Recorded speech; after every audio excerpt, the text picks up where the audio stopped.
Let's take our seats. Ladies and gentlemen, allow me another moment so that we can celebrate a distinguished Kenyan in our midst, a Kenyan American, the first one to win a state assembly seat in Minnesota, the United States of America. In our midst, we have Hulda. Mpigeni makofi jameni. Huyu Mkenya ameenda Marekani na akashinda kiti ya ubunge kule. Asanteni sana. Your Excellencies, distinguished guests, ladies and gentlemen, it is an immense pride that I join you in celebrating the 61st anniversary of our nation's birth. At this pivotal moment, we reflect on the values of our sovereignty and celebrate the enduring legacy of those whose patriotic efforts took down the bastions of imperialism. Their sacrifice set our republic on the path of liberty, unity, peace, enterprise, and democracy. Today, we affirm, by reflecting on what we have accomplished since raising the flag of our nation, that by staying true to our national identity, we have remained consistent through seasons of abundance and scarcity. We assert our essential collective character, defined by the values and principles that inspired our forefathers to struggle and sacrifice, persist and persevere, endeavor and endure until oppression gave way to freedom, exclusion gave way to unity, and marginalization gave way to equality. We remember that our nation was born from the painful sacrifice and tireless, often lonely, and grueling efforts of men and women driven by the conviction that their sweat, tears, and blood were a worthy price to pay for ushering millions of their brothers and sisters from the dark, cold nights of imperial brutality into the warm daylight of freedom. Before 1963, our people were compelled to work hard to enrich colonial settlers. After 1963, our people labored by choice to provide for their families and build our great nation. Before 1963, education, health, and personal security were privileges reserved for the colonial elite. After 1963, they became the right of all citizens of our republic. Before 1963, African people existed to be seen and not to be heard. After 1963, we reclaimed our inalienable sovereignty to its fullest extent. The year 1963, therefore, marked Kenya's profound moment of historical change, yet it also represents an equally fundamental moment of essential and defining continuity. Our circumstances changed forever, and our horizon was illuminated by the forces of possibility, the dawn of opportunity shining brightly. Yet our values, hard work, unity, and determination remained constant. We applied these same principles to build our nation after we liberated it. There is an important point worth emphasizing. In our time, our generation must never focus so much on the present that we forget where we were only 6 decades ago. We must not ignore the fact that our freedom, democracy, and development were achieved through the contributions of millions of determined patriots, nor should we underestimate the time and patience it took for them and for these small progressive efforts to accumulate into an unstoppable momentum towards freedom and nation building. It may have been easy to despise individual freedom fighters as they ventured into a forest of uncertainty and to underestimate their ambition to free Kenya from colonialism. Yet, that is precisely how we gained our independence. Courage and hard work, determination and patience, and the confidence that we are not alone are always what it takes to make meaningful strides as a nation. Today, I want to encourage my fellow countrymen to keep this perspective in mind. As we aspire for more and better, we must not give way to despair, pessimism, or skepticism when faced with challenges, but instead forge our path forward with courage, hope, determination, and ambition. I declare my unswerving faith in the ability of our people to interrogate policies and hold the government to account.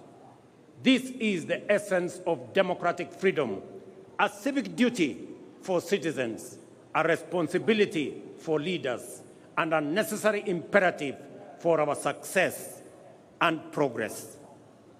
We have experienced a particularly challenging time as a people, largely owing to dynamics beyond our control, resulting in high cost of living, greater difficulty in finding employment, and fewer opportunities for entrepreneurs.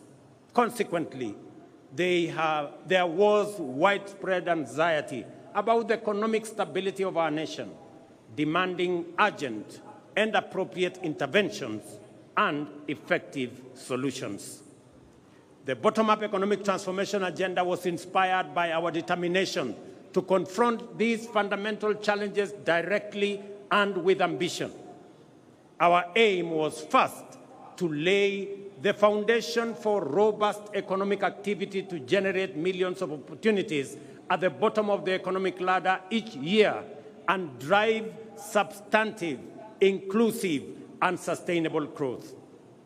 Our key priorities were to reduce the cost of living, stimulate enterprise, boost productivity, create jobs, foster a conducive environment for institutional and infrastructural development, and promote investment in manufacturing, industrialization, and export competitiveness.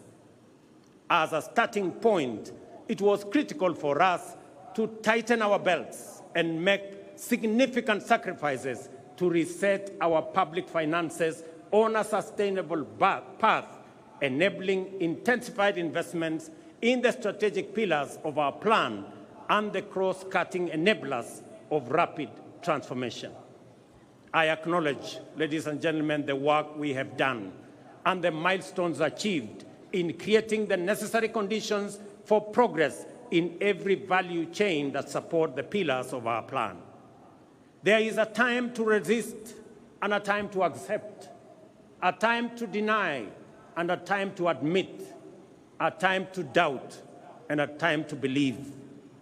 In the face of undeniable evidence, skepticism must give way to confidence, and we must reject the deceptive embrace of disinformation and fake news.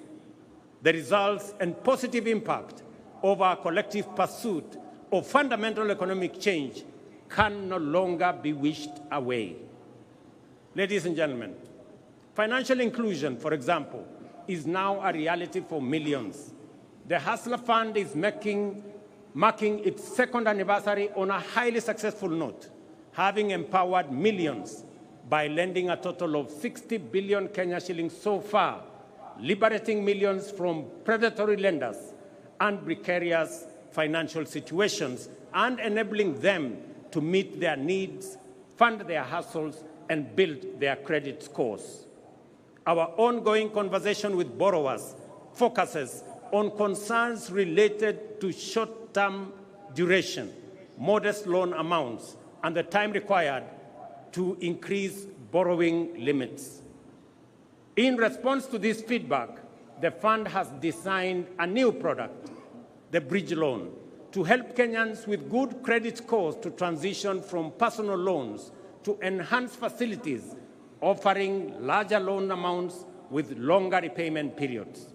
This will enable Kenyans pursue bigger opportunities and better investments. Ladies and gentlemen, not only have we registered successive historic gains against the shame of hunger for the last 3 seasons, we are also firmly on the path towards surplus production. This impressive rise in productivity has multiplied the incomes of farmers in maize, tea, sugar, coffee, and dairy value chains. There is no doubt that this agricultural transformation is the direct result of our strategic decisions to shift public resources from consumption subsidies to support productivity. Food is now more accessible to households than before. And as I stated in the State of the Nation address, our country now boasts substantial national food stocks: 95 million 50-kilogram bags of maize, 9 million bags of beans, 10 million bags of wheat, and 2 million bags of rice. Step by step, we are building a food-secure Kenya, where every family can afford and access a meal. Farmers have brought more land under cultivation and produced more per acre than before, thanks to the timely availability of subsidized inputs and extension services. Agro-industries have more raw materials and value addition is on the rise. The agro-industrial sector is also creating more jobs each year as we gear up to compete in various export markets driven by the expanding intra-African trade, opportunities in the European Union market and United Kingdom markets, and our growing competitiveness in the global marketplace. Ladies and gentlemen, the bottom-up economic transformation agenda prioritizes digital transformation as a cornerstone of inclusive economic growth. This is why we are undertaking an ambitious expansion of our national digital infrastructure by deploying fiber optic network to connect over 74,000 public institutions and establish 25,000 public Wi-Fi hotspots, because digital transformation is a critical enabler in creating opportunities across all sectors. We intend to use this infrastructure to extend internet connectivity to 8.5 million homes and businesses and eliminate the digital divide, which undermines technological inclusivity in homes, schools, villages, and counties. I take this opportunity to affirm the significant progress already made and which is accelerating due to the digitization of government services. Through the eCitizen portal, we have digitized 20,855 government services, streamlining public service delivery, enhancing transparency and efficiency, eliminating opportunities for corruption, and increasing visibility and mobilization of public revenues. The transformative power of this single initiative to improve citizen experience with public services and enhance the government's ability to manage public resources effectively highlights the immense value of digital transformation. Additionally, our digital transformation strategy is making significant contributions to skills development and job creation. For example, Ajira and Jitume Digital are advancing our vision to equip 20 million citizens with ICT skills, fostering entrepreneurship, and enhancing inclusive digital literacy. In other words, an additional 20 million Kenyans are being prepared for higher productivity in the digital economy. We have also adopted the integration of creative industry courses into technical and vocational colleges as a reliable mechanism to build a skilled workforce. These robust measures form the foundation of our strategy to promote the emergence of a fully fledged digital economy, leveraging Kenya's position as a regional hub for software development and digital exports.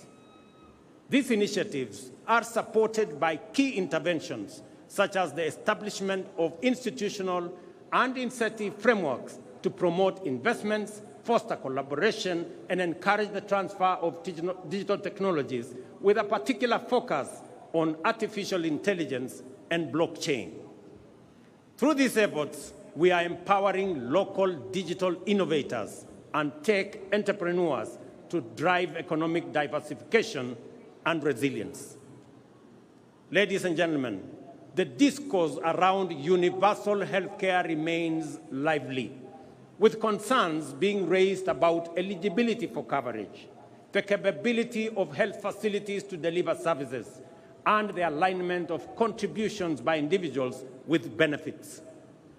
Under Taifa Care, our inclusive, universal, efficient, and transparent healthcare service model, we are implementing a transition on an unprecedented scale.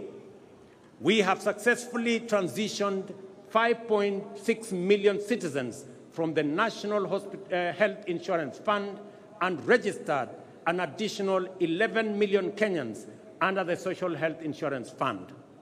This means that in just 2 months, 11 million Kenyans who previously lacked access to healthcare services are now registered, with the registration process going full steam in every part of Kenya. I commend Kirinyaga, Nyeri, Bomet, Embu, and Lamu, the 5 leading counties so far in Taifa Care registration. At the same time, I encourage the people of Marsabit, Garissa, Mandera, West Pokot, and Turkana, who have the least registered members, to mobilize, register, and take advantage of the benefits of this transformation program. Taifa Care ensures healthcare access for all registered citizens without discrimination of whatever kind. The program has accurately determined the cost of healthcare services and products, ring-fenced resources for equipment and facility improvement, and leveraged digital technology to radically enhance the management, coordination, and delivery of healthcare, promoting efficiency, transparency, inclusivity, and sustainability. No public service delivery project of this scale and ambition has ever been undertaken in the history of our country. We are confident, however, that this will be quickly surpass the 16.5 million citizens so far registered and provide all Kenyans with high-quality health care that is effective, efficient, affordable, and sustainable. Having said this, I wish to ask you this important question, each and every Kenyan. Have you registered? Nyinyi mmejisajili? Mumejiandikisha? Those who have registered often find that many of the issues, concerns, fears, and questions are fully addressed to their satisfaction in the registration process. I therefore encourage every Kenyan to register and enjoy the fundamental constitutional right to health care that is being rolled out. Ladies and gentlemen, after 2.25 years, the decent, durable, dignified, and affordable houses we promised Kenyans are finally here. Since September this year, 1,200 affordable housing units have been completed. Additionally, the State Department of Housing has advertised 4,888 units available for sale to the public through the Boma Yangu platform as we talk. Our goal to increase the number of mortgages from 30,000 to 1 million has now shifted gear. Our delivery pipeline for affordable housing now has a total of 124,000 units at various stages of development across Kenya, while a total of 840,000 units planned projects over the next 4 years are projected to create a minimum of 1 million jobs. Ladies and gentlemen, despite the multiple challenges and crises we have had to grapple with, we have succeeded in keeping our commitments, taking steady steps towards our aspirations, and moving our nation closer to its destiny. Work is underway across the country, and the opportunities are opening up for many citizens, especially our young people. Over the past 2 years, the number of employment opportunities has increased with new jobs for teachers, agricultural sector workers, healthcare professionals, building and construction, seafarers, and outside Kenya under our labor mobility program. The affordable housing strategic pillar of our bottom-up economic transformation agenda has so far created 200,000 jobs and thousands of indirect opportunities across the building and construction value chain. The universal healthcare coverage pillar has engaged 107,000 community health promoters alongside other healthcare professionals employed to support our vision of a functional national healthcare system. In addition, jobs will be created in healthcare innovation, service delivery, and ICT support for digital health system that we have rolled out, unlocking opportunities nationwide. Furthermore, we have recruited 56,000 teachers to address the chronic teacher shortage problem and move the national teacher-to-student ratio closer to the United Nations recommendation of 1 teacher for every 40 learners. This December, we are hiring an additional 20,000 teachers, while our rejuvenated micro, small, and medium enterprise sector has generated 840,000 jobs this year. To address the urgent need to create opportunities for the hundreds of thousands of young men and women entering the labor market annually, we have expanded the employment opportunity spectrum and implemented strategies to secure jobs abroad to facilitate mobility and placement of suitably qualified Kenyans. Since September 2022, more than 243,000 Kenyans have secured international job opportunities in healthcare, in agriculture, and construction sectors, among other sectors. In the last 2 months alone, 12,000 have secured jobs abroad. So far, we have completed bilateral labor frameworks with 7 countries, while agreements with 2 more countries are awaiting signature. Additionally, agreements with 13 other countries are at various stages of negotiations, and we project to connect up to 2 million Kenyans with jobs abroad once this exercise is completed. Our digital superhighway and creative economy program, which involves laying 100,000 kilometers of last-mile fiber optic infrastructure and establishing digital hubs nationwide, is designed to create digital jobs at the grassroots.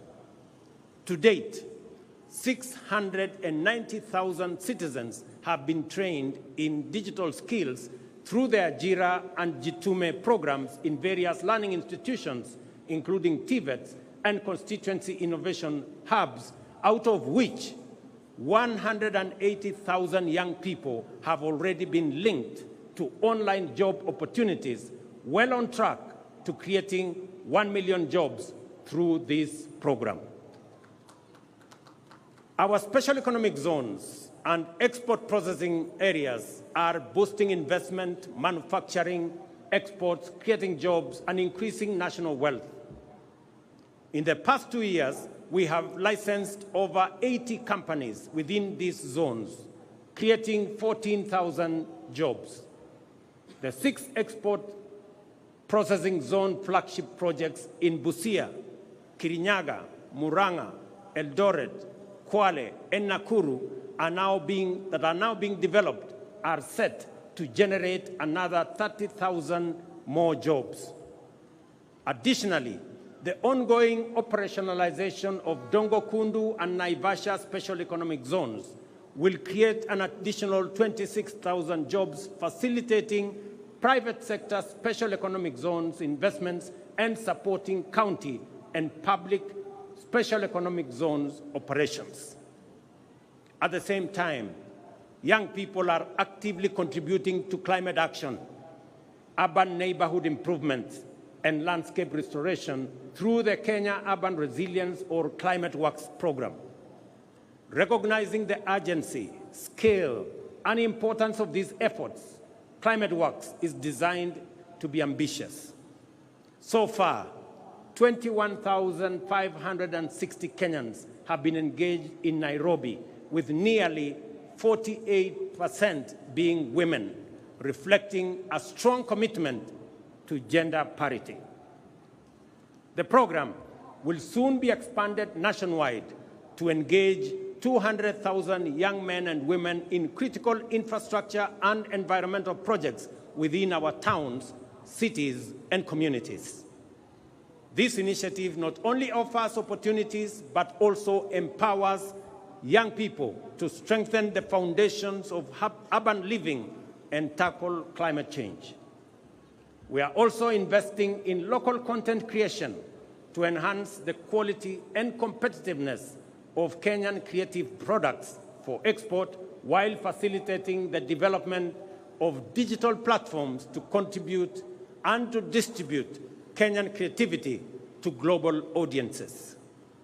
I am confident that we are firmly on course to transform opportunities for our creative industry.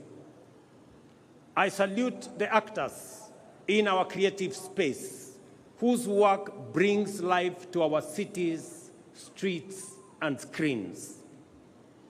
Yet, their achievements are overshadowed by injustice.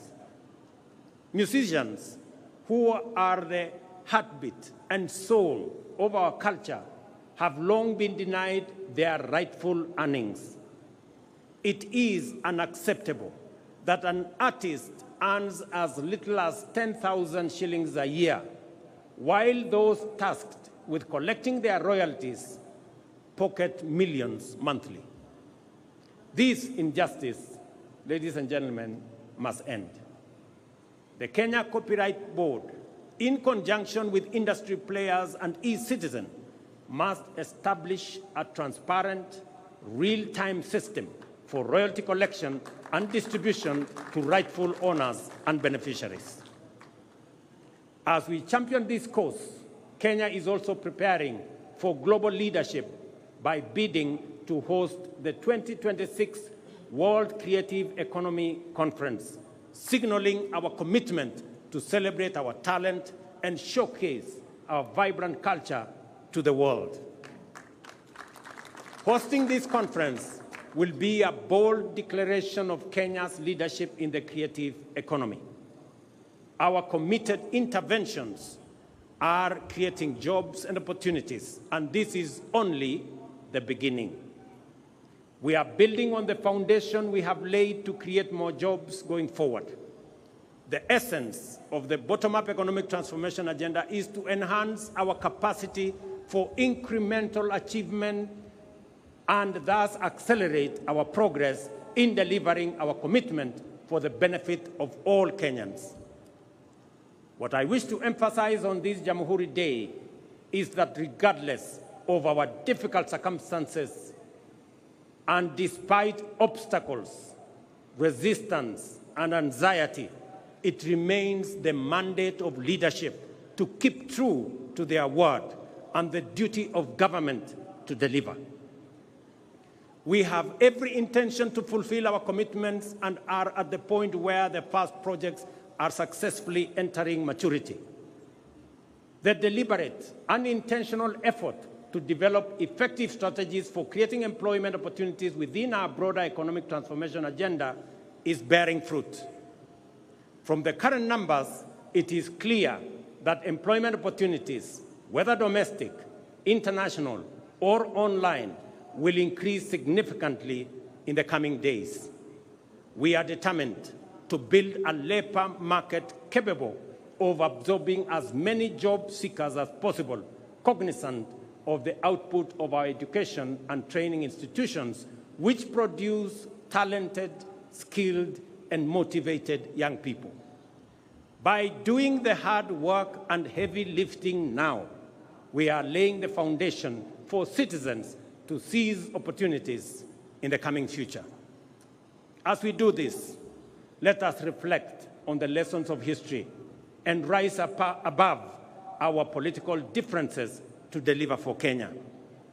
Those who came before us overcame far more turbulent divisions to score a historic victory whose everlasting legacy benefits us today and will endure for posterity. As they fought hard to reclaim our sovereignty, the enemies of our freedom deployed state-of-the-art technologies of the time, the radio and the aeroplane, to disseminate disinformation and propaganda. This was meant to discourage, trick, and deceive people that freedom fighters had been defeated and their leaders been captured and neutralized. Our heroes and heroines were not deterred and inspired by the righteousness of their cause and the transformational moment they were in, soldiered on courageously. On 12th December, therefore, every Kenyan witnessed their vindication as our majestic flag rose and collectively we reclaimed our proud Jamhuri. Jamhuri Day is also a moment for Kenyans to expose the fake news aimed at discrediting our ambition, sabotaging our hope, and seeking to dampen our resolve. I have no doubt that the National Economic Transformation Agenda will succeed and deliver for the people of Kenya. I have no problem with discourse, criticism, and alternative proposals. In fact, I welcome them and listen to feedback in order to learn, improve, and become better. At the same time, I see clearly that a lot of what passes for fact are actually falsehood, and that most opposition is based on inaccurate representations and sometimes outright disinformation. We are at the stage in our social development when digital technologies have immense capacity to amplify disinformation, magnify fake news, and distort facts beyond all recognition. If we give in to these emerging negative trends, we shall pay with our freedom, democracy, and development. I therefore urge all Kenyans to participate fully in our democratic discourse, even as we work hard in nation building. At all times, let us endeavor to engage on the basis of truth. Failure to do so will take us down the path of negativity, tear us away from the values we cherish, and turn us into a people estranged from unity, who sabotage development, undermine democracy, and destroy our republic in pursuit of political expediency. When we say that the cost of basic commodities has come down, it is a fact. When we say that inflation has come down, it is a fact. When we say that our farmers are producing more and better, it is a fact. When we say that Kenyans who have registered for Taifa Care are receiving better services than before, it is a fact. We encourage everyone, including our critics, to engage on the basis of facts and the truth. If some of us persist in the culture of reckless negativity, for how long will cynics mobilize Kenyans to deny facts that they can feel, that they can touch, and they can see? What will they say in a few weeks' time when we begin to give keys to new homeowners of our affordable housing units? What will they say at the thousands of plumbers, electricians, teachers, health workers, building and construction workers, digital workers, and many more who are already at work, including the 300 young men and women who yesterday were flagged off by my deputy to go and work abroad, joining thousands who are already abroad. Ladies and gentlemen, I am confident in the future of our nation and the capacity of our national transformation agenda to deliver, because I appreciate the strategies we have put in place, the work underway, and the commitment of our people and their motivation to make their contribution. I count myself as one of the many millions of Kenyans who want the best for our nation and all its people, and are committed to putting in the effort required to make our dreams come true. We are driven by strong hope and unwavering optimism, as well as unfailing desire to reach for a better tomorrow.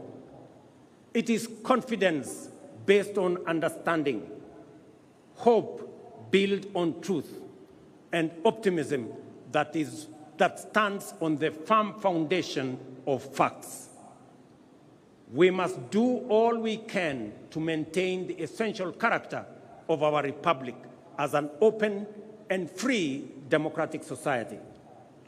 This implies that we must also do all we can to ensure that our political competition and rivalry never degenerates into contest to assault democracy, oppose development, and demoralize the people.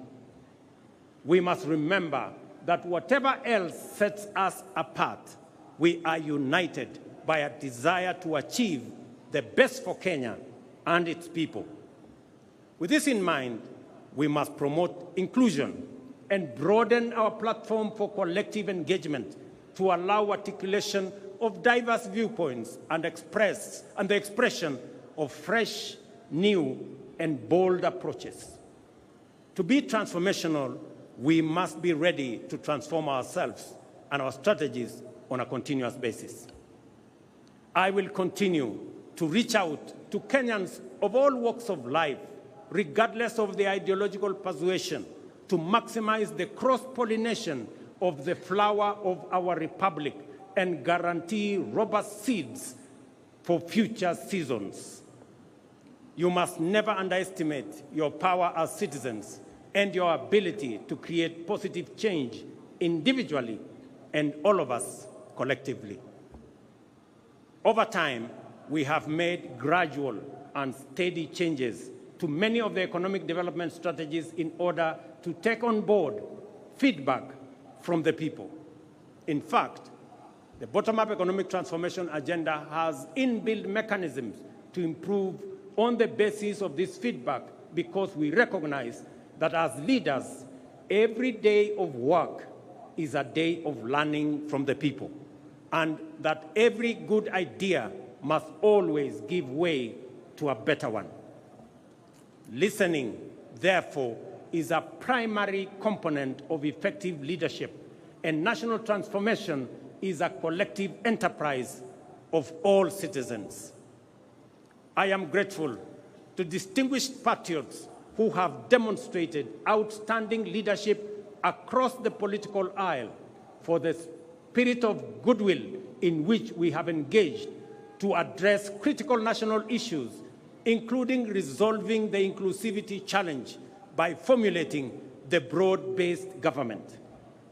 I also appreciate the good wishes, encouragement, and support from leaders with whom I continue to discuss matters of importance to our nation. I am persuaded that together we can achieve much more and much sooner for Kenya, and that the future of our dreams is now within sight. I readily concede that we are yet to reach the destination of our aspirations because we have not yet delivered fully on our commitments. But having said that, it is also a fact that we are no longer where we were a year, let alone 2 years ago. We have moved beyond pledges and commitments and are now making progress in our implementation strategies. There is now sufficient evidence of undeniable character that together the people of Kenya are hard at work to achieve their shared vision of a nation transformed. Our ability to feed the people and to keep them healthy, to empower them and connect them to opportunities, to keep them safe and protect their freedom is improving by leaps and bounds. When we all unite, inspired by a shared aspiration to undertake national building, we shall make our nation great, and our collective legacy will inspire present and future generations. Ndugu wa Kenya, wacha nimalizie kwa kuwauliza, mumesikia yale mambo tunafanya kuhusiana na mambo ya afya. Na wauliza wazazi wote, pale Januari, watoto wetu wakirudi shuleni, sasa Taifa Care inataka kila mtoto wa Kenya awe na bima ya afya. Wakati wazazi mtarudisha watoto wenu shuleni, tunataka kila mzazi aandamane na mtoto wake ndio tuweze kusajili watoto wote wa Kenya, ili watoto wote wa Kenya tuwapangie mambo yao ya afya. Vile nimesema, tutazidi na kujenga daraja ya umoja na ushirikiano kati ya Wakenya wote kutoka sehemu zote, dini zote, vyama zote. Tuungane ndio tuweze kushughulikia mahitaji na mipango na maendeleo ya taifa letu la Kenya. Ndugu wa Kenya, nawatakia Krismasi njema na mwaka wenye mafanikio makubwa sana wa 2025. God bless you all. God bless our great country Kenya. Asanteni sana. Asante sana Mheshimiwa Rais.